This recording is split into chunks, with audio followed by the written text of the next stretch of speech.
और बेटा हम लोग आज पढ़ते हैं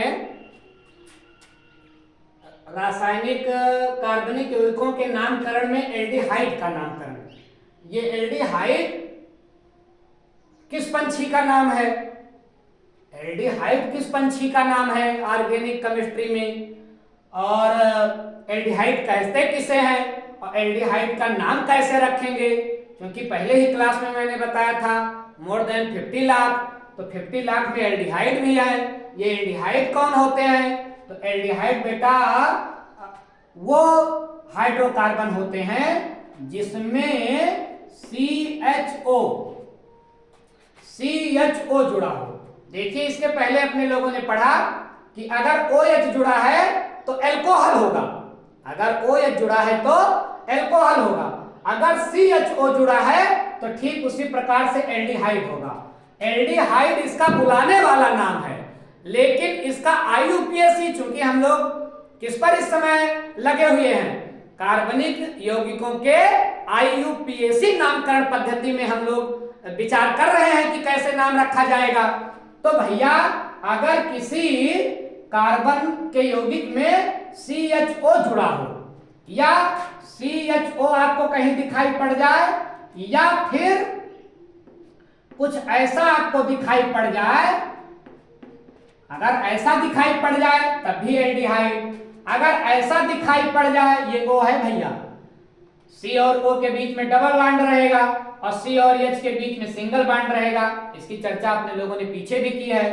और ये दिखाई पड़ जाए या फिर कहीं कुछ यूं दिखाई पड़ जाए तो आप घबराइएगा नहीं, आप समझ जाइएगा कि ये जिस कार्बनिक यौगिक की चर्चा हो रही है ये एल्डिहाइड है।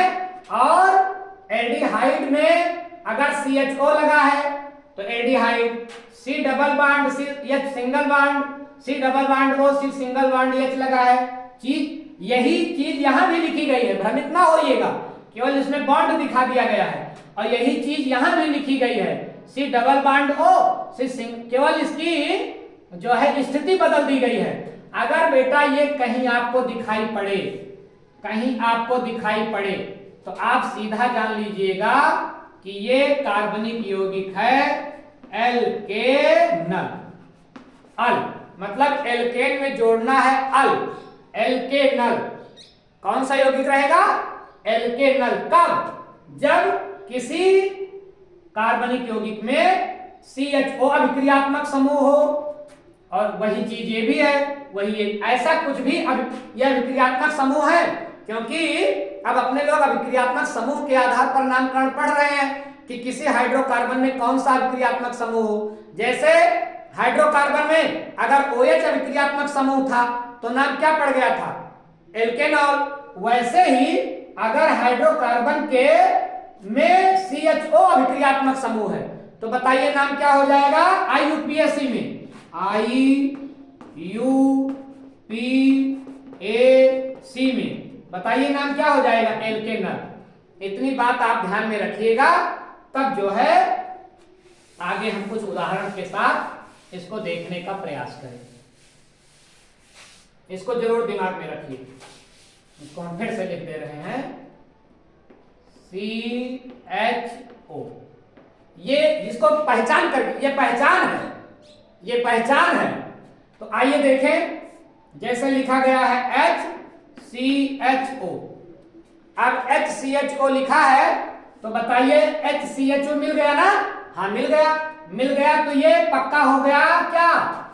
इसको लिख देते हैं एल्केनल। ये एल्केनल है। अब ये कैसा एल्केनल है? जितना नंबर आप कार्बन हो, कितना नंबर आप कार्बन है? नंबर आप कार्बन है 1, और 1 कार्बन होता है तो अपने लोगों ने पहले ही क्लास में क्या पढ़ा है? जब 1 कार्बन होता है तो हाइड्रोकार्बन का नामकरण हम क्या रखते हैं? अगर 1 कार्बन होता है तो हाइड्रोकार्बन का हम नामकरण रखते हैं मेथ। तो भैया ये क्या हो जाएगा उस नियम के आधार पर? तो ये हो जाएगा मेथेनल। क्या हो जाएगा? मेथेनल। अब आप ध्यान दें कि इसी श्रृंखला को और आगे बढ़ाएं, जरा इसको देखिए CH3 और CHO। और एक बात बेटा और ध्यान रखिएगा, देखिए C कितना है 1 और H कितना है 2 और O।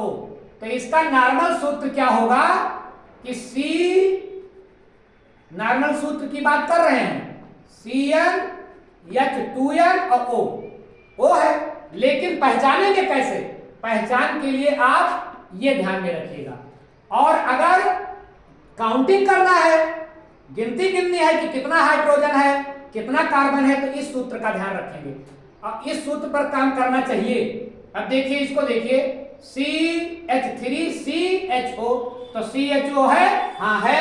इसका मतलब ये क्या है? इसका मतलब ये एल्केनल है। ठीक है, एल्केनल है। कितना एल्केनल है? जितना नंबर आप कार्बन हो।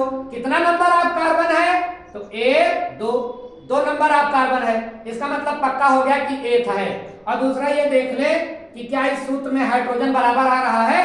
तो कार्बन की संख्या 1 2, हाइड्रोजन की संख्या 3 1 4, हाँ 2 दूना 4 और O है। इसका मतलब इस सूत्र में ये काम कर रहा है। अब बताओ बेटा इसका नाम क्या होगा? क्योंकि नंबर ऑफ कार्बन कितना हो गया?